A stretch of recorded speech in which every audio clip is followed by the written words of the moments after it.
Hello, and welcome back to another read aloud from our book, Tyrabbisaurus Rex.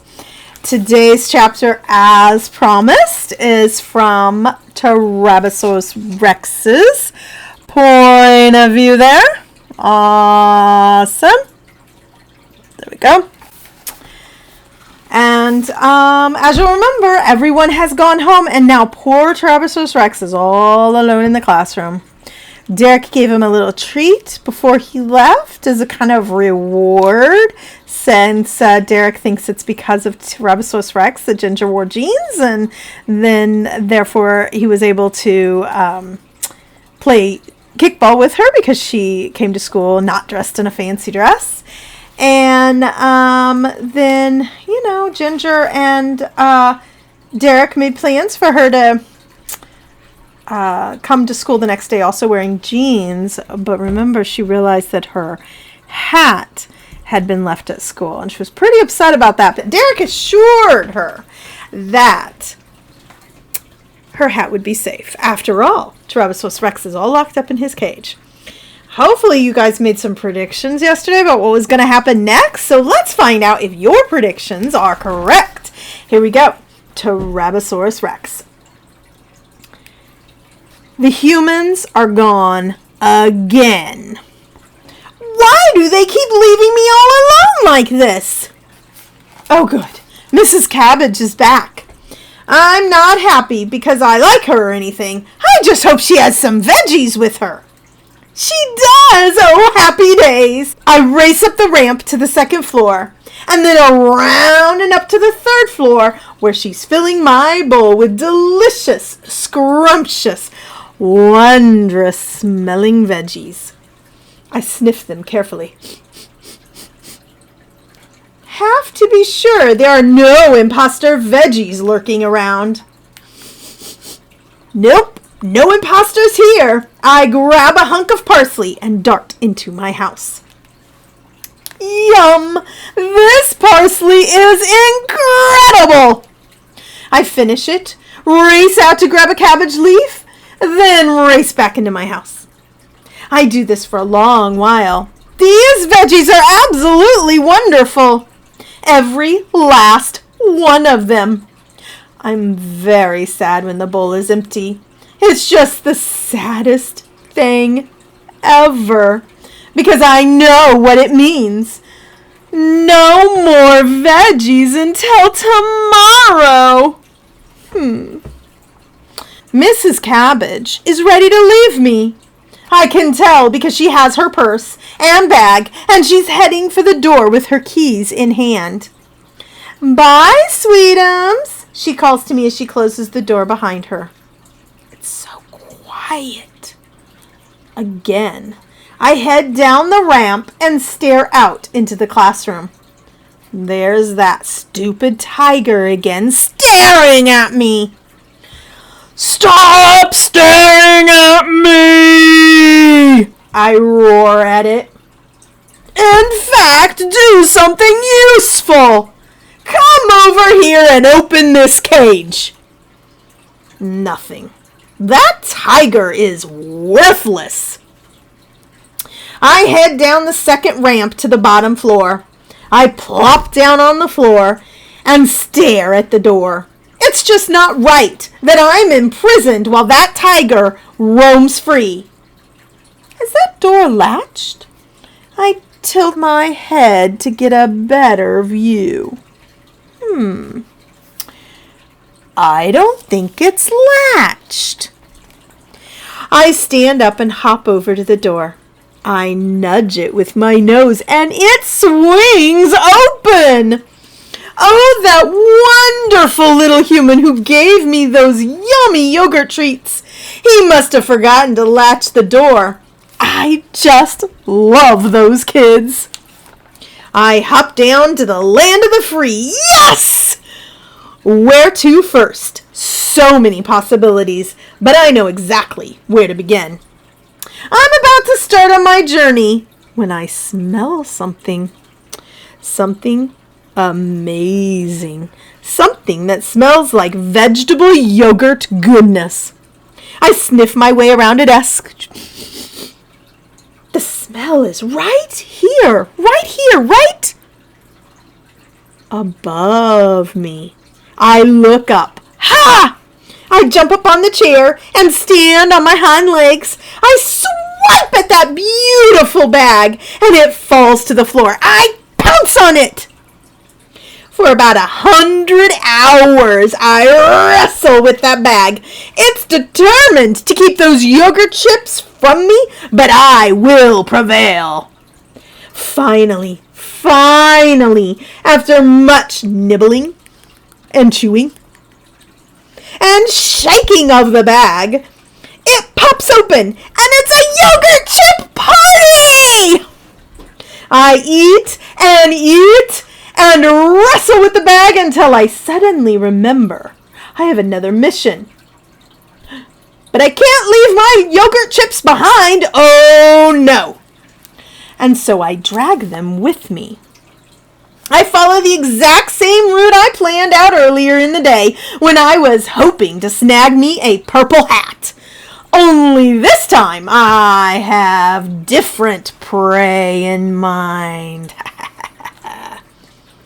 I race under 2 desks, then around another one. There's a bookshelf near, so I stash my treasure there. I'll come back for it later. I get back en route. I jump onto a chair, then hop from it to the table. I race across the table and take a giant leap for the counter that runs along the side of the room. Like I said, all I need is a running start. I race down the counter and leap for that tiger's head. Veggie awesomeness! The tiger tumbles to the floor and I jump after it. I land right on its nose. Hee-yah!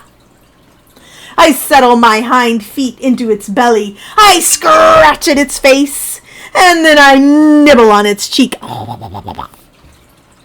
The tiger doesn't fight back. That's completely uncool. You're so boring, I say to the tiger. He just stares at me with his blank eyes. I tilt my head so I can look into them better. Nothing but stupidity stares back.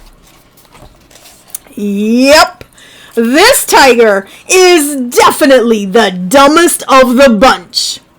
I nibble on his nose. He might be dumb, but he sure is tasty. I hop off his belly and attack his tail. It's so long and cool. I chomp down hard on its tip. But that tiger doesn't even flinch. I race around the tiger and sink my teeth into his ear. I work on dragging him toward my cage. I want him in there. That's my goal. I keep pulling, but man, that tiger is heavy. And here's a picture from the awesome and talented Janine Henning, as Tyrabbisaurus Rex is doing his best to pull that tiger right into his cage. Yep. All right. That tiger is heavy. I have a plan, though. Can't give up. I have a plan. I'm going to drag the tiger to the cage and stuff him inside it. It'll be awesome. Tiger locked in the cage, Tyrabbisaurus Rex free on the outside. Then I'll be the one staring at him, laughing at his captivity. Ha, ha, ha. I keep tugging, but after thousands of hours of pulling, I only managed to pull that giant tiger an inch. Or maybe a centimeter. I'm telling you, that tiger is abnormally large. Tigers should not outweigh fierce Tyrabbisaurus Rexes. I finally collapse. I end up beside the tiger and take a little nap. Shh. I wake a while later and decide I need some food if I'm going to be moving giant, stubborn tigers. The question is, what shall I eat? I could go for some hay, yummy deliciousness, but the cage is so far away from my goal, the door. It's still all the way over on the other side of the room, and there are so many other things I could chew along the way to freedom. Suddenly, I remember my treasure. Now, where did I stash that thing? I sniff my way around the tiger. No yogurt chips there. But I decide to do some taste testing. After all, there may be something even better than yogurt chips to eat around here, although I find that hard to believe. I nibble on the tiger's side a little. Still tasty, then hop away. I'm close to the closet where I found the backpack burrow the other day. Maybe there'll be something yummy to eat in there. On the way, I find my yogurt chips. Hooray! They're right where I left them, on the bookshelf next to a book about cars. I drag the bag out and shake it until 2 yogurt chips fall out. I eat them, then I pounce on the bag. I stomp all over it, but sadness, there's nothing left inside. I ate all the yogurt chips, all of them.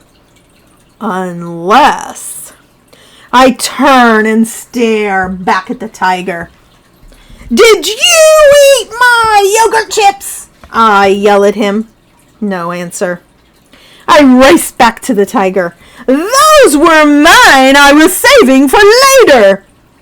They are not tiger food. I jump onto his belly, hop toward his head, and stare down into his face. Bad tiger, I tell him, but he doesn't answer. I lean over and chew on his mouth. Yep, still tasty. I remember my mission to explore the closet. I jump down and hop toward it.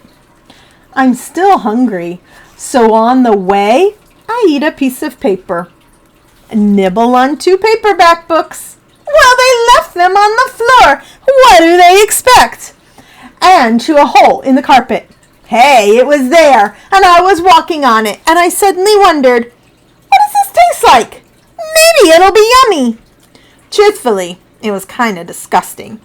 But I didn't stop until I had a perfectly round hole. Otherwise, the carpet would look uneven and wrong. The closet is mostly empty. All the lovely backpack burros have gone home with the children. So sad. There's something on the ground, though. Something that has definite possibilities. It's a human-sized sweatshirt.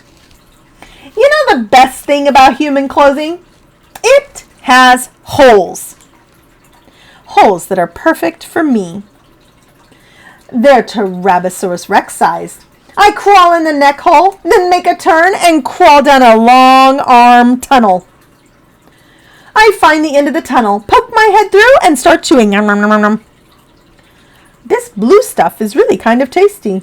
Not quite as tasty as the pink dress from yesterday, or even as good as the paper I ate earlier today, but pretty yummy all the same. After a few nibbles, I push my way out of the tunnel, and turning around, notice the sweatshirt has a giant picture on it. I tilt my head, trying to see what the picture is. I think it's a dog! Who would put a picture of a dog in the middle of my sweatshirt nest? Don't these people know that dogs like to chase Tyrabbisaurus Rexes and sometimes even eat them? That's just not right. I stomp my feet all over that dog's face, but that doesn't really do any good. He just grins up at me like he knows I'll be awfully tasty, and he's planning to eat my brains. Well, I won't let him. I pace around the blue sweatshirt nest and make my plans. I'll stomp on him again. I race over and pound my feet all over that puppy's ears, but it doesn't work. He doesn't even yelp or cry at all. I pace some more and think, I know, I'll eat that puppy's face. This is a great plan. I'll eat his face so he can't stare at me. Plus, I am kind of hungry. It'll be like a special treat for me, a puppy treat. And so I eat the puppy's face. It's really tasty. But then the puppy's paws look kind of lonesome. So I eat those too. Then I use my claws to scratch up his body, and I drag all the scraps into the neck tunnel and make myself a nest. Then I curl up in the middle of my doggy scraps and take a little nap. I make the best nests. I truly am the king of nest makers, the emperor of nests, the superhero of the mighty T-Rexes, the hero of every...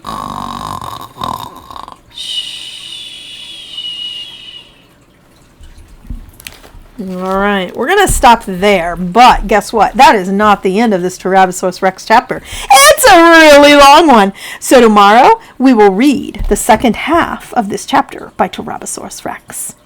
All right. So in this chapter, Tyrabbisaurus Rex is full of attitude toward both the tiger and that puppy's face. He's stomping all over on that sweatshirt. So if you go to my website, I will have some activities on there for you about this chapter, some comprehension questions, maybe a little inferencing, that sort of thing. So if you go there, find today's activity to go with this chapter, that would be great. And yeah, we will see you next time for the end of this second half of this chapter by Tyrabbisaurus Rex. See what he's up to next. I'm sure it's something devious. Absolutely cray-cray. That's all for now. Signing off. Bye.